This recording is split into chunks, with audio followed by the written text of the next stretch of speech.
Bu münasibətlə təşkil olunan tədbirdə Naxçıvan Muxtar Respublikasının Səhiyyə naziri Samiq Sadıxov sensorlarla təmin olunan uşaqlar və onların valideynləri ilə görüşüb. Görüş zamanı bu tip müasir tibbi texnologiyaların istifadəsinin şəkərli diabetlə mübarizədə xüsusi əhəmiyyət kəsb etdiyi vurğulanıb. Qeyd edilib ki, bu cihazlar qanda şəkər səviyyəsinin daim nəzarətdə saxlanmasına və insulin terapiyasının daha düzgün tənzimlənməsinə şərait yaradır. Bildirilib ki, bu təşəbbüs uşaqların sağlamlığının qorunması istiqamətində həyata keçirilən tədbirlərin tərkib hissəsidir. Görüşdə iştirak edən valideynlər göstərilən diqqət və qayğıya görə minnətdarlıqlarını ifadə ediblər. Nazirlər Kabinetinin qərarına uyğun olaraq hər ay mütəmadi olaraq şəkərli diabetə düçar olmuş xəstələrə şəkər salıcı preparatlar, insulinlər və test stripləri verilir. Bu gün də bizim tədbirimiz uşaqlara dövlət proqramı əsasında sutkalıq qlukoza monitorizasiyasını idarə edən sensorların verilməsi ilə əlaqəlidir. Bu sensorların verilməsi ilə əlaqədar olaraq uşaqların həyat tərzində dəyişiklik olur. Belə ki, onların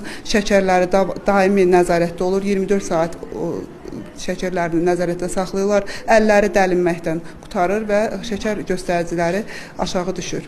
Daha sonra tibb işçilərinin iştirakı ilə sensorlar quraşdırılıb və cihazların istifadə qaydaları barədə valideynlərə ətraflı məlumat verilib. Samirə Həsənli xanım, Rüstəmzadə, Cavad Hüseynov, NTV Xəbər.